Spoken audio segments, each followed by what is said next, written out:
ನೂರಾರು ಬೌದ್ಧಿಕ ಪ್ರಶ್ನೆಗಳಿಗೆ ಕಾವ್ಯಾತ್ಮಕ ಪದ್ಯದ ರೂಪದಲ್ಲಿ ಅವರು ಉತ್ತರಿಸುತ್ತಾರೆ. ಶತಾವಧಾನಿ ಡಾಕ್ಟರ್ ಆರ್ ಗಣೇಶ್, ಪದ್ಮಭೂಷಣ 2026. ಅವಧಾನ: ವೈವಿಧ್ಯಮಯ ಕಾವ್ಯಾತ್ಮಕ ಸವಾಲುಗಳಿಗೆ ಯಾವುದೇ ಸಾಧನಗಳ ಸಹಾಯವಿಲ್ಲದೆ ಬಹುಕಾರ್ಯಗಳನ್ನು ನಿರ್ವಹಿಸಿ ವಿಭಿನ್ನ ದಿಕ್ಕುಗಳಲ್ಲಿ ಯೋಚಿಸಿ ಕ್ಷಣ ಮಾತ್ರದಲ್ಲಿ ಪದ್ಯ ರೂಪದಲ್ಲಿ ಉತ್ತರಿಸುವ ಭಾರತದ ವಿಶಿಷ್ಟವಾದ ಒಂದು ಶಾಸ್ತ್ರೀಯ ಕಲೆ.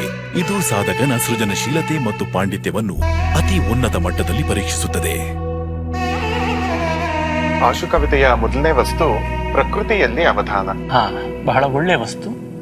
ಇದನ್ನ ನಾನು ಧೃತವಿಲಂಬಿತ ಛಂದಸ್ನಲ್ಲಿ ಹೇಳ್ತೀನಿ.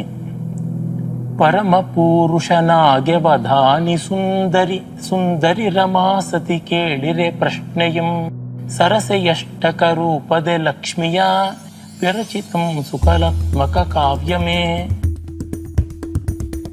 1962ರಲ್ಲಿ ಕೋಲಾರದಲ್ಲಿ ಮಧ್ಯಮ ವರ್ಗದ ಕುಟುಂಬದಲ್ಲಿ ಜನಿಸಿದ ಗಣೇಶ್ ತಮ್ಮ ಬಾಲ್ಯದಲ್ಲೇ ಭಾರತೀಯ ಮಹಾಕಾವ್ಯಗಳನ್ನು ಓದಲು ಆರಂಭಿಸಿ ಪೋಷಕರ ಪ್ರೋತ್ಸಾಹದಿಂದ ನಾಟಕಗಳಲ್ಲಿ ಭಾಗವಹಿಸಿದರು.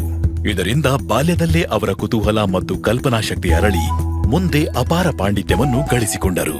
19ನೇ ವಯಸ್ಸಿನಲ್ಲಿ ಅವರ ಜೀವನದಲ್ಲಿ ಒಂದು ಮಹತ್ತರವಾದ ತಿರುವು ಸಂಭವಿಸಿತು. ಚಾಮರಾಜಪೇಟೆಯಲ್ಲಿ ತೆಲುಗು ಪಂಡಿತರೋರ್ವರು ಸಂಸ್ಕೃತ ಅವಧಾನ ಪ್ರದರ್ಶನ ನೀಡುತ್ತಿದ್ದರು. ಆ ದೃಶ್ಯ ಅವರನ್ನು ಸಂಪೂರ್ಣ ಮಂತ್ರಮುಗ್ಧರನ್ನಾಗಿಸಿತು. ನಾನ್ಯಾಕೆ ಇದನ್ನು ಕನ್ನಡದಲ್ಲಿ ಮಾಡಬಾರದು ಎಂಬ ಪ್ರಶ್ನೆ ಅವರಲ್ಲಿ ಮೂಡಿತು. ಅದೇ ಕ್ಷಣದಲ್ಲಿ ಅವರ ಮನಸ್ಸಿನಲ್ಲೇ ಪದ್ಯಗಳು ರೂಪುಗೊಳ್ಳಲು ಆರಂಭಿಸಿದವು. ಕಾರ್ಯಕ್ರಮದ ಅಂತ್ಯದಲ್ಲಿ ತಮ್ಮ ಪದ್ಯಗಳನ್ನು ಪಂಡಿತರ ಮುಂದೆ ಹಂಚಿಕೊಂಡಾಗ ಅದನ್ನು ಕೇಳಿದ ಅವರು ಅಚ್ಚರಿಗೊಂಡರು. ಹೀಗೆ ತಮ್ಮ ಮೊದಲ ಅವಧಾನ ಪ್ರದರ್ಶನವನ್ನು ನೀಡಿದರು. ಮರೆಯಾಗುತ್ತಿದ್ದ ಒಂದು ಮಹತ್ತರ ಕಲೆಗೆ ಪುನರ್ಜೀವ ಕೊಡಲು ಮುಂದಾದರು. ಮಾರ್ಗದರ್ಶಕ ಮಹನೀಯರಾಗಿ ಪರಿಚಿತರಾದವರು ಕೀರ್ತಿಶೇಷ ಲಂಕಾ ಕೃಷ್ಣಮೂರ್ತಿಯವರು. ಅವರಿಗೆ ಭಾರತೀಯ ಸಂಸ್ಕೃತಿಯನ್ನ, ಕಲೆಯನ್ನ, ಸಾಹಿತ್ಯವನ್ನ ಸಮರ್ಥವಾಗಿ ಜನಮಾನಸಕ್ಕೆ ಮುಟ್ಟಿಸೋದಕ್ಕೆ ಈ ಕಲೆ ತುಂಬಾ ಚೆನ್ನಾಗಿ ಒದಗಿ ಬರುತ್ತದೆ ಎನ್ನುವ ತಿಳುವಳಿಕೆ ಇತ್ತು. ಸ್ವತಃ ಸೇನೆಯಂತೆ ಅವರು ಕರ್ನಾಟಕದಾದ್ಯಂತ ಸಂಚರಿಸಿ ಜನರಲ್ಲಿ ಅರಿವು ಮೂಡಿಸಿ ಸಂಘಟಿಸಿ ರಾಜ್ಯಾದ್ಯಂತ ಅವಧಾನಗಳನ್ನು ಪ್ರದರ್ಶಿಸಿದರು. ರಾಜ್ಯದ ಏಕೈಕ ಶತಾವಧಾನಿಯಾಗಿ ಹೊರಹೊಮ್ಮಿದರು. ಅವಧಾನ ಕಲೆಯ ಬಗೆಗಿನ ಇವರ ಈ ಮಹತ್ ಕಾರ್ಯಕ್ಕಾಗಿ ಡಿ.ಲಿಟ್ ಇವರನ್ನರಸಿ ಬಂದಿತು. ರಂಗಭೂಮಿಯ ಕ್ಷೇತ್ರಗಳಲ್ಲಿಯೂ ಡಾಕ್ಟರ್ ಗಣೇಶ್ ಅವರು ಮಹತ್ವದ ಕೊಡುಗೆ ನೀಡಿದ್ದಾರೆ. ಅವರು 18 ಭಾಷೆಗಳನ್ನು ಬಲ್ಲವರಾಗಿದ್ದು 70ಕ್ಕೂ ಹೆಚ್ಚು ಗ್ರಂಥಗಳನ್ನು ರಚಿಸಿದ್ದಾರೆ. ಡಾಕ್ಟರ್ ಆರ್ ಗಣೇಶ್ ಅವರು ಭಾರತೀಯ ಸಂಸ್ಕೃತಿ ಮತ್ತು ಪರಂಪರೆಗೆ ನೀಡಿದ ತಮ್ಮ ಅಮೂಲ್ಯ ಕೊಡುಗೆಯ ಮೂಲಕ ತಲತಲಾಂತರಗಳಲ್ಲಿಯೂ ಅಚ್ಚಳಿಯದ ಸೃಷ್ಟಿಕರ್ತನಾಗಿ ಉಳಿಯುವರು.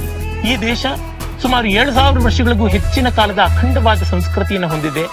ಇದನ್ನು ನಾನು ಅರ್ಥ ಮಾಡಿಕೊಳ್ಳಕ್ಕಾಗಿದ್ದು ಈ ಸಾಹಿತ್ಯದ ಮೂಲಕ, ಈ ಕಲೆಯ ಮೂಲಕ, ಈ ಅದ್ಭುತವಾದ ಜೀವನ ಪದ್ಧತಿಯ ಮೂಲಕ.